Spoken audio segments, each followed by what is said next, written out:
যদি দাঁড়িপাল্লা মার্কায় ভোট দিলে জান্নাত পাওয়া যেত, তাহলে সারা পৃথিবীর মানুষ কিন্তু বাংলাদেশে লাইন ধরতো ভোট দেওয়ার জন্য, তাই না? তার মানে সারা পৃথিবীর মানুষ কিন্তু বাংলাদেশে আসতো, সবাই ভোট দেওয়ার জন্য আসতো। বিএনপি যদি ক্ষমতায় যায়, বাংলাদেশের যে কৃষক যারা আছে এদেরকে নিয়ে কিন্তু কখনো কোনো সরকার ভাবেনি, ভাবছে না। কৃষককে নিয়ে কোনো মানুষই কখনো কোনো দলের লোকজন ভাবেনি। কিন্তু আমাদের তারেক রহমান, উনি বিএনপি যদি ক্ষমতায় যায়, কৃষকদের জন্য এরকম একটি কার্ড হবে, কৃষি কার্ড। এরকম একটা এনআইডি কার্ডের মতো এরকম একটা কার্ড থাকবে। এই কার্ডের মাধ্যমে প্রত্যেকটি কৃষকই এরকম একটা করে কার্ড পাবে। এই কার্ডের মাধ্যমে আপনার যখন ঋণের প্রয়োজন, তখন আপনার হচ্ছে ব্যাংক থেকে ঋণ নিবেন। এই ঋণ যখন আপনি নিবেন, তখন কি করতে হয়? আমাদের এই জমি জমার কাগজপত্র নিয়ে ব্যাংকের ম্যানেজারের কাছে যায় ঘুরতে হয় না? দিনের পর দিন ব্যাংকের ম্যানেজারের কাছে ঘুরতে হয়। কিন্তু এই কার্ড যখন থাকবে, তখন আর আপনাকে ঘুরতে হবে না। এখানে যা কিছু আছে, এই যে এখানে একটা সিমের মতো আছে, এই সিমের সাথে ব্যাংকের একটা লিঙ্ক আপ থাকবে, যা আপনার ঋণের প্রয়োজন, আপনি যাই এই কার্ডটা শো করবেন। শো করার পরে ব্যাংকের ম্যানেজার দেখতে পাবে আপনি কতটুকু জমি আছে, খারিজ করা আছে কিনা, খাজনা করা আছে কিনা, এগুলো সবকিছু এর ভিতর থাকবে। এটা একটা। ধরেন বৃষ্টি হচ্ছে, সকালবেলা দুপুরে বৃষ্টি হবে। বৃষ্টি হলে কি হবে? এমন ফসল আছে যে ফসলগুলো নষ্ট হয়ে যায়, বৃষ্টি পড়লে নষ্ট হয় না? তো এটার জন্য আপনি যখন এই কার্ডটা থাকবে, ধরেন 12টার দিকে বৃষ্টি হবে, তার বৃষ্টি হওয়ার আগ মুহূর্তে আপনার মোবাইলে মেসেজ যাবে যে বৃষ্টি হতে পারে আপনার এলাকায়। তখন আপনি কি হবে? আপনার ফসলগুলো নিরাপদ রাখতে পারবেন, সেটা এই কার্ডের মাধ্যমে হবে। তারপরে আপনার যে এই যে আপনারা যে কষ্ট করে যে পণ্যগুলো উৎপাদন করেন, এই যে খাবারগুলো উৎপাদন করেন, করেন না? খাবারগুলো কিন্তু উৎপাদন করেন, এগুলো কিন্তু আমরা সঠিক সময়ে দাম পাই না। যখন মনে করেন দাম বেশি, তখন আমরা কি করি? বিক্রি করে দিই। আর যখন দাম কম, তখনও বিক্রি করে দিই। এখন থেকে সরকারিভাবে একটা জায়গা থাকবে, সেখানে তারা আসে কিনবে, কিনে সেটা সরকারিভাবে সারা বাংলাদেশ সাপ্লাই হবে।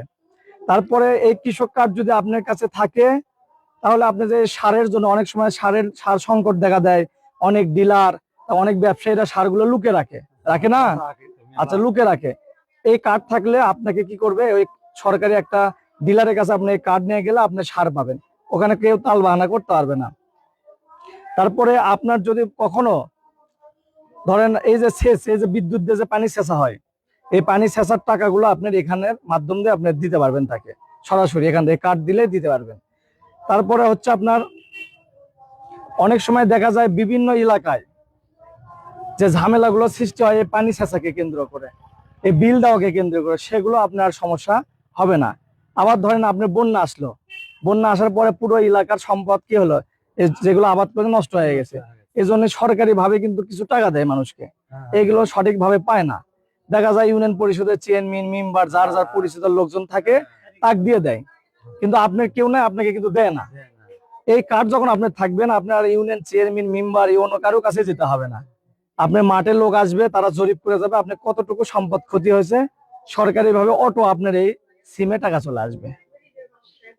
এখানে ভর্তুকির যে টাকাটা এখানে আসবে, এই ভর্তুকির টাকা দিয়ে আপনি চাইলে এটা টাকা তুলতে পারবেন, আবার চাইলে আপনি কি করতে পারবেন? সার, বীজ এগুলো কিনতে পারবেন। সরকারি যে সুযোগ সুবিধাগুলো আছে, প্রত্যেকটা সুযোগ সুবিধাই আপনি এই কৃষক কার্ডের মাধ্যমে আপনি পাবেন, যদি বিএনপি সরকার ক্ষমতায় যায়। তাহলে বিএনপি ক্ষমতায় নিয়ে আসার জন্য যা যা করণীয় সেগুলো করতে হবে।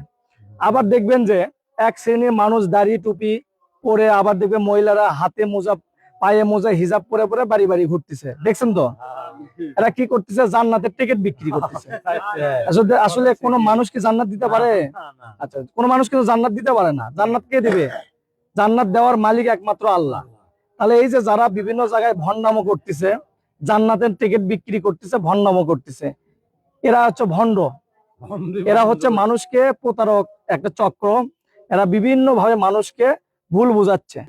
কালকে এই ভণ্ডরা আবার কালকে এক জায়গায় বক্তব্য দিয়েছে যে আপনি বিড়ি খাবেন, আপনি ইবাদত না করলেও দাঁড়িপাল্লায় ভোট দিলে জান্নাতে যাবেন। তাহলে দেখেন, এরা কোরআন হাদিসকে অপব্যাখ্যা দিচ্ছে। এই জিনিসগুলো সুন্দর করে আপনারা মানুষকে বলবেন, যেন দল ক্ষমতায় আসলে কার্ড একজন কৃষকের সর্বোচ্চ জায়গায় নিয়ে যাবে। একজন কৃষক যেমন ব্যবসায়ীরা অনেক ভিআইপি ব্যবসায়ী আছে, সিআইপি কার্ড পায়, এই কৃষকেরাও পাবে। আপনাদের সম্মান থাকবে সব পেশার উপরে কৃষকদের জন্য, এটা তারেক রহমান করবে।